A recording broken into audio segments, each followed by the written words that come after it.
Raging Bull is one of those films that I feel like I have to see at some point in my life, but I had zero interest in it. But I'm watching every Nicholas Colasanto film, so I figured now's as good a time as any to check it out. And having now watched it, I can say I absolutely see why a lot of people praise this film. There are many great qualities about this film. I ultimately did not like it, purely down to personal preference, and I will expand on that, but I can still see there's a lot of greatness with this film. This was released in 1980. It's directed, of course, by Martin Scorsese, and it's written by Paul Schrader and Mardik Martin, based on the book by Jake LaMotta. And we have Robert De Niro as Jake LaMotta. We also have Cathy Moriarty, Joe Pesci. Of course, we have Nicholas Colasanto. Great cast, great performances. De Niro is just absolutely fantastic. I have no idea how accurate his portrayal of Jake LaMotta is, but I've certainly not heard that it's a bad portrayal. And considering the film is very well loved, I'm imagining it's a pretty accurate portrayal. It's 8.1 out of 10 on IMDb across 339,000 reviews and ratings, which actually is fewer ratings than I thought. It's 300,000 is nearly 400,000 is an exceptional number, but there are some films that are in the millions. So I'm quite surprised that there are that few reviews and ratings, but nevertheless, fantastic score.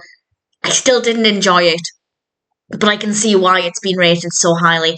It's about the life of boxer Jake LaMotta, and it's very much about his personality, and that's one of the reasons why I didn't like it. I didn't love the character. It seems a bit strange to say that since it is based on a real person, but certainly the character as portrayed in the film, I didn't love him.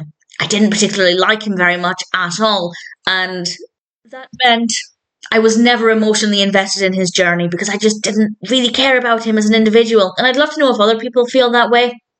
Maybe I'm alone with that, but I didn't like him, so I didn't care for his journey. I also don't like boxing. And it's not just that I don't care about boxing in the way that I don't care about basketball or football. I actually don't like boxing. I know there's a lot of skill in it, and people train and they're highly disciplined, but it's still violence at the end of the day, and I don't like that. So the boxing aspect was never, ever going to appeal to me. That is absolutely not the fault of the film, but just to explain one of the reasons why I personally didn't like this at all. However, I will say we have some beautiful shots when they're in the boxing ring. Absolutely gorgeous shots. De Niro's performance was amazing, and I actually found myself not quite enjoying those scenes, but appreciating them, absolutely appreciating them. They are beautifully done. And again, that's one of the reasons why people might love this film. I haven't read any reviews. Over the years, I've probably read things here and there, but certainly when I'm doing my own discussion, I try and avoid reviews so that it doesn't affect my own opinion until I've shared my own opinion. But I can certainly see that being the case. The filming throughout is great, but particularly during the boxing scenes, they're just beautifully done. And the film is in black and white as well. And I actually was curious about why that was the decision. And I did a little bit of Googling, and apparently one of the reasons is because they were initially using bright red boxing gloves, but apparently the gloves at the time were not bright red.